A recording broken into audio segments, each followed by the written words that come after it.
1학년이랑 화투가 중학교 1학년 과정에서는 말로만 설명하죠. 자, 여러분 중1 과정에서 배운 게 바로 뭐가 있냐면 그만에 끓는 점이라고 하는 상황에서 우리는 끓는 점은 온도가 변해 안 변해? 끓고 있는 동안에 온도가 변하나요? 안 변하나요? 안 변하죠. 여기 그만. 자, 오늘 배운 거를 그대로 연결합니다.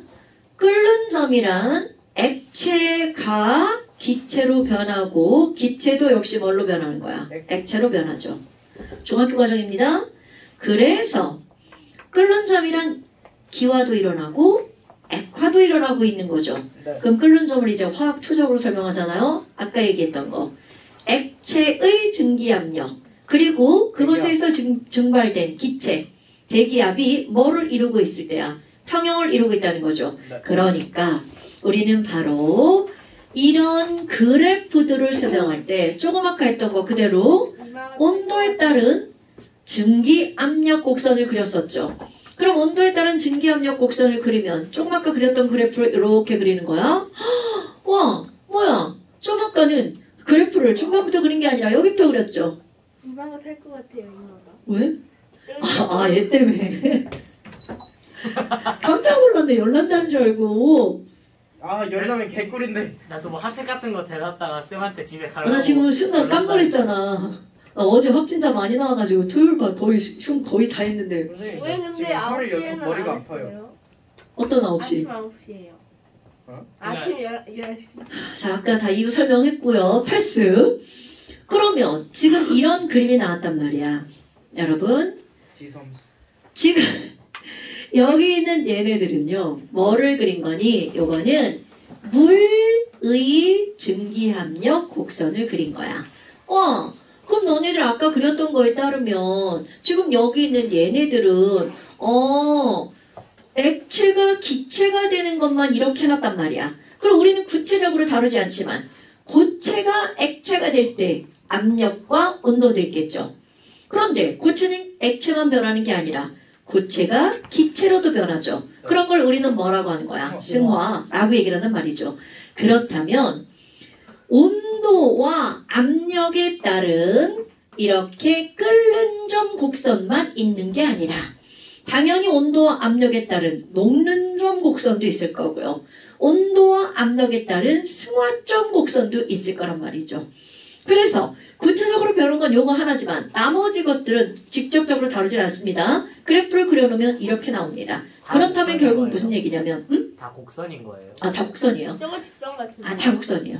직선 없어요. 그냥 왜 그래 진짜. 거의 직선에 가까운 곡선이에요. 다 곡선이에요. 너무 직선. 어머나. 아니 그러면 지금 여기 있는 얘네들을 보면 뭐냐? 온도와 압력에 따라서 그래프를 그려놨더니 세 개의 면이 나왔죠. 그럼 이 면은 뭘 나타내는 거니? 끓는 점이라고 하는 거, 녹는 점이라고 하는 거, 승화점이라고 하는 거죠. 이것에 따라서 세 가지 상태가 결정됩니다. 와, 그럼 너네 고체, 액체, 기체 세 가지 상태를 나타낸 그림. 그래서 이런 걸 우리는 상평형 그림이라고 말합니다. 그런데 여기 글자는 왜 안 쓰니? 어머 평형 어서 많이 듣던 글자네요. 평형. 그러면 여기 있는 얘네들 너네들 1차적으로 해야 되는 일 바로 뭐니? 상태로 나누는 일이에요. 근데 상태를 구별하는 가장 기본적인 건 너네 압력보다 뭐를 알고 있어? 온도를 알고 있죠. 그럼 너무나 당연하게 온도가 제일 낮은 면에 있는 얘네들을 어떤 상태라고 하면 돼? 고체 상태라고 하면 되겠죠. 그럼 고체 상태에서 이 그래프를 넘어가잖아요. 중간에 끼인 거. 얘네들은 어떤 상태겠어요? 액체 상태겠죠. 그런데 전반적으로 다 존재하는 것. 이거는 바로 뭐니? 수증기 기체 상태죠. 이거는 바로 뭐냐면 온도가 아주 높을 때도 기체죠. 그럼 물이 있을 때도 증발하면 기체가 되죠. 그리고 온도가 낮은 겨울에서도 기체가 있죠. 그러니까 전체적으로 넓게 번지는 게 바로 기체 상태죠. 그러면 얘를 가지고 이제 우리 그래프를 설명할 때 기호로 써볼까요?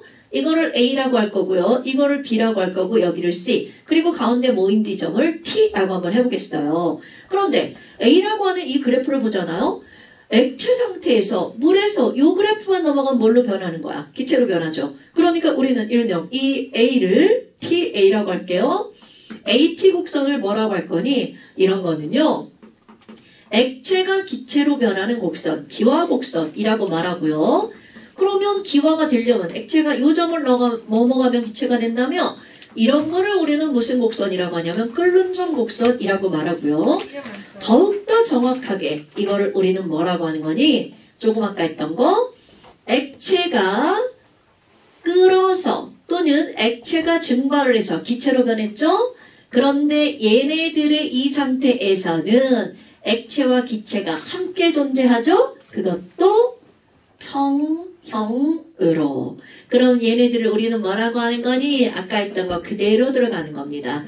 이것을 액체의 증기 압력 곡선이라고 말합니다. 그러니까 증기 압력 곡선이라고 하는 것은 결국은 기화 곡선이고요. 그 친구들은 바로 뭐라는 거야? 끓는 점 곡선이라고 말하죠. 왜? 이름.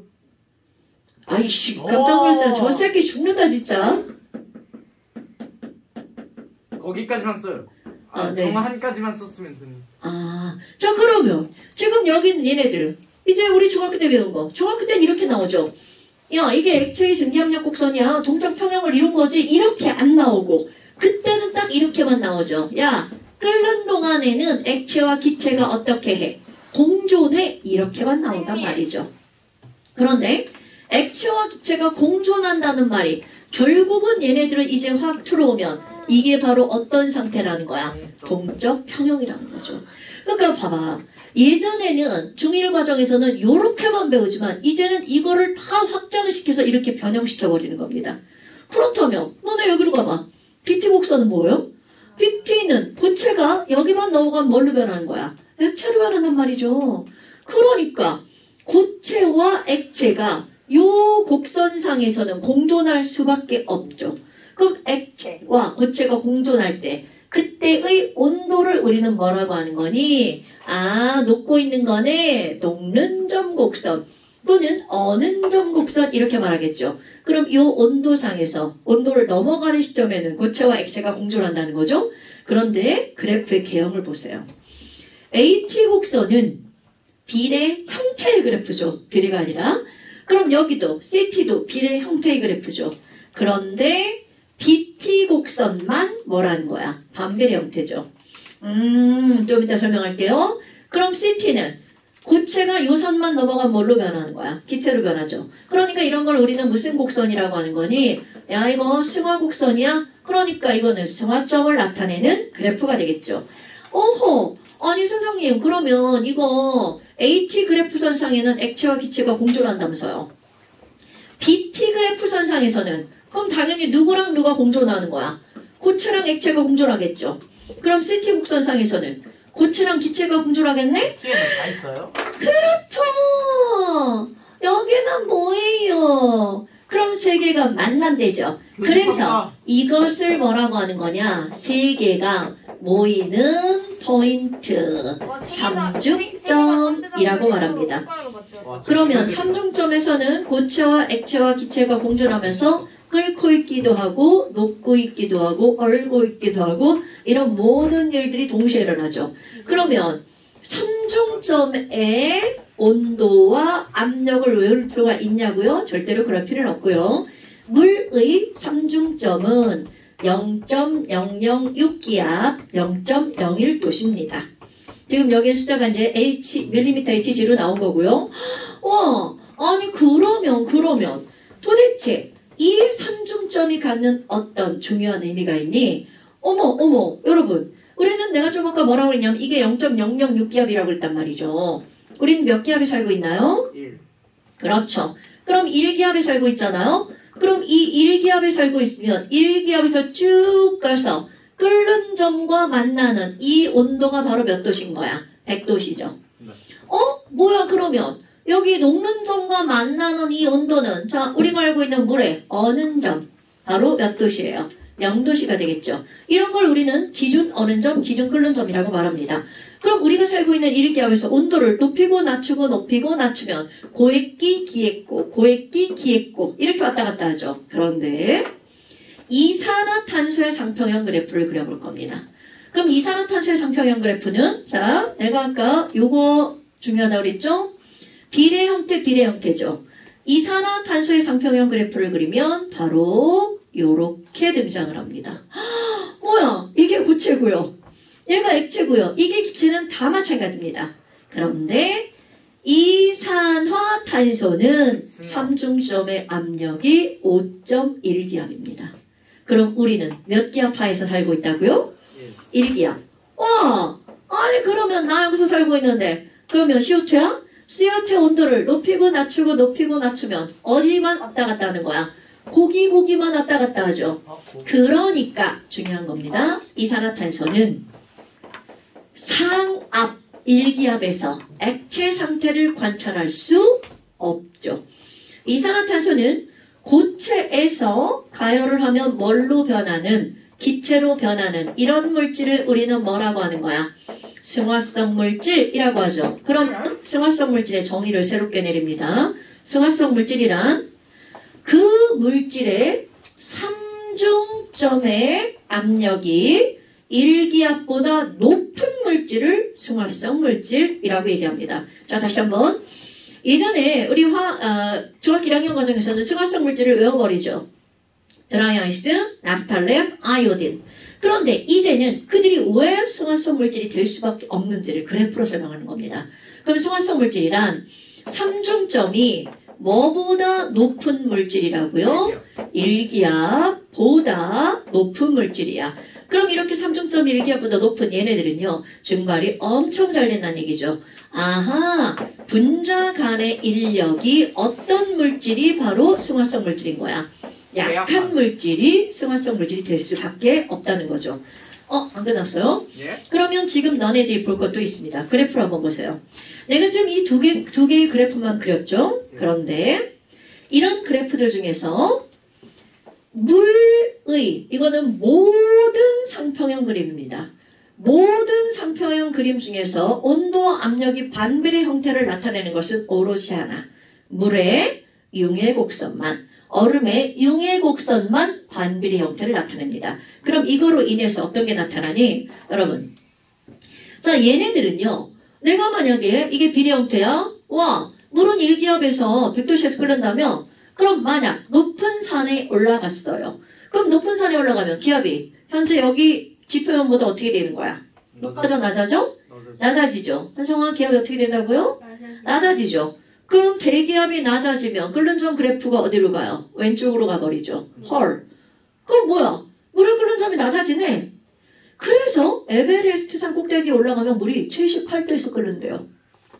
이런.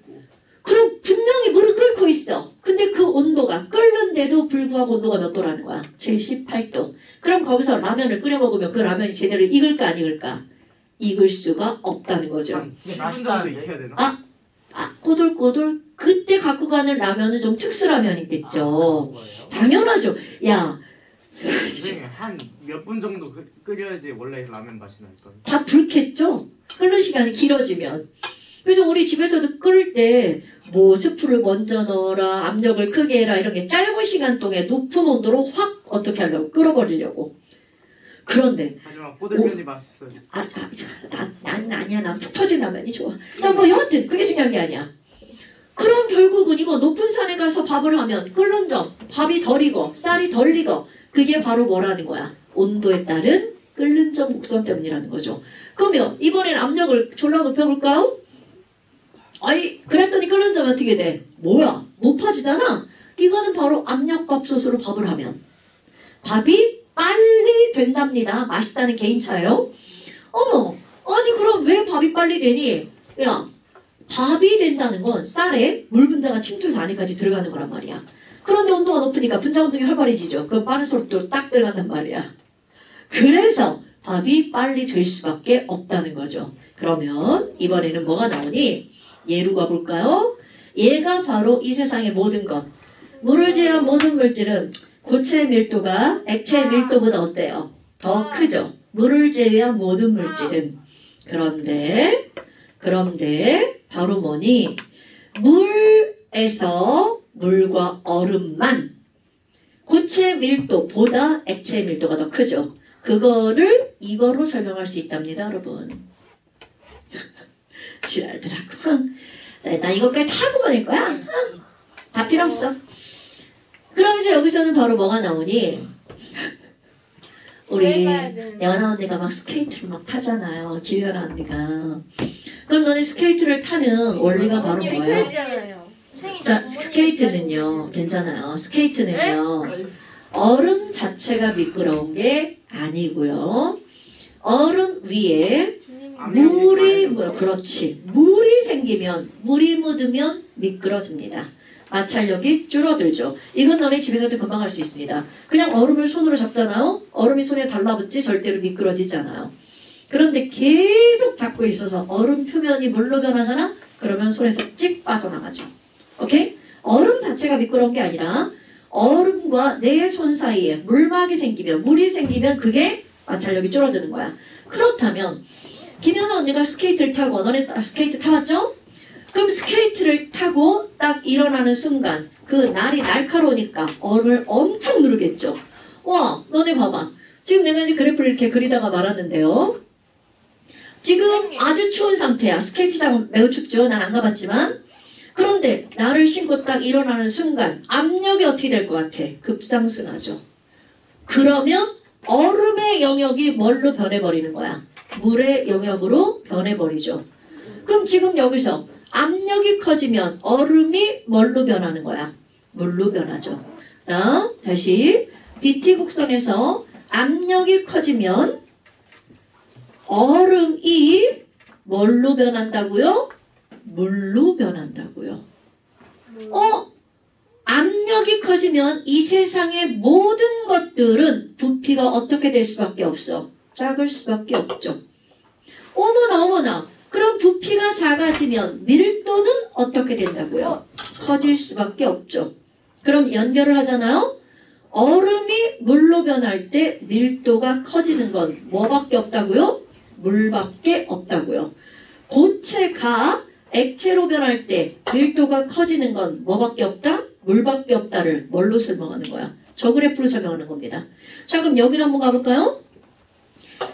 고체 상태에다가 그래프가 이렇게 생겼죠?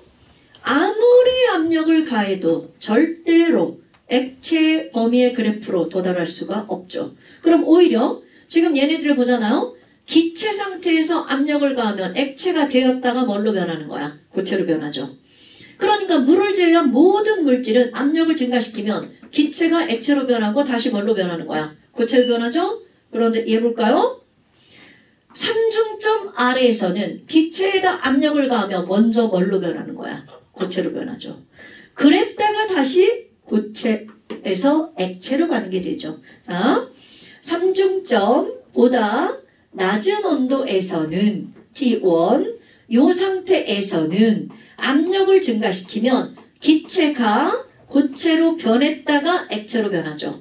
그럼 만약 이쪽 T2, 삼중점보다 온도가 높은 상태에서는 압력을 가하면 기체가 액체로 된 상태에서 영원히 되어 있죠. 절대로 물은 압력을 가했을 때 기액고로 변하지 않는다는 사실. 그게 바로 뭐 때문이라는 거야? 물의 융의 곡선이 반비례 형태의 그래프를 나타낸다는 것 때문이죠. 됐습니까? 그 다음에 또 이거는 이제 마지막. 아니 저 부모님 밖에 알아. 마지막. 자꾸 그렇게 하면 더 늦어져. 아 진짜. 자, 여러분. 동결건조라는 거 들어봤나요? 네. 우리 라면 먹다 보면 라면에 이렇게 파가 있잖아. 그럼 이 라면에 파가 삐쩍 말라있는 상태로 들어있죠. 네. 그럼 이 라면의 파를 말리는 방법이 두 가지가 있죠. 첫 번째, 가열을 해서 물을 증발시키는 방법이 있습니다. 그런데 그런 건 하지 않습니다. 영양소가 파괴가 되니까. 그러면 어떻게 하는 거니? 라면의 그 파 그리기 나쁘니까 버섯을 하나 그려볼게요. 자, 버섯이야. 버섯을 일단 얼립니다. 그랬다가 기압을 극강화시킵니다. 그럼 얼었던 물이, 얼음이 뭐가 일어나는 거야? 승화가 일어나죠. 이런 걸 우리는 뭐라고 하는 거니? 일단 얼려, 동결. 얼동자죠? 그런 다음에 압력을 낮추면 승화가 일어나죠. 건조. 이런 걸 동결, 건조라고 하는 겁니다. 됐습니까, 여러분? 그러니까 결국은 얼음이라는 거에서 곧바로 뭐로 만들 수 있다는 거야? 기체를 만들 수 있다는 거죠. 그런데 그럴 때는 아무 상태에서 되는 게 아니라 압력이 매우 어떤 상태에서? 낮은 상태에서. 이거는 마치 어떤 거하고 똑같냐면 너네 냉동실에다가 얼음을 얼려놓잖아요. 그 얼음 안 먹고 한 달 뒤에 보면 얼음이 어떻게 될 것 같아요? 굉장히 줄어들어 있습니다. 그럼 그 안에서 얼음이 녹았을 리는 없죠. 바로 표면에서 승화가 일어나는 거야. 그게 냉장고 안에 대류 현상이 나타나죠. 그럼 대류가 일어나면 공기도 움직이죠. 그럼 순간적으로 압력이 매우 낮아지죠. 그 순간에 조금씩 승화가 일어나는 겁니다. 오케이? 물론 이런 걸 설명하는 이론은 정확하게 딱 하나가 아니에요. 굉장히 많습니다. 잘 모른다는 얘기죠. 그 중에 하나가 바로 고체 상태에서 승화가 일어나는 걸 이렇게 설명할 수 있습니다. 그러니까 냉동실의 얼음이 줄어드는 현상을 우리는 뭘로 설명한다고요? 승화, 곡선으로 설명할 수 아까 있다고요. 내셨어요. 더 내신다고요? 당연하죠. 그 뒤에 단원 다 배운 겁니다. 다 배운 거라고요? 네. 자, 아닐걸요? 부츠 안 배웠을걸요? 아니요. 그거 아니고요. 그 다음 거를 다 그 얘기 아니고요. 네. 얘네들이 책을 이상하게 넣어놨다고요. 자, 어디를 문제를 풀어올 거냐면 184부터 야 나 화학 공부할 때 네 거 베낄래. 사진 찍어서 좀 184부터 보내줘. 187까지 왜요? 184부터 187까지 꽁으로 먹으려는 거 아니에요? 184부터 187까지 이거 완전 숙제입니다. 아,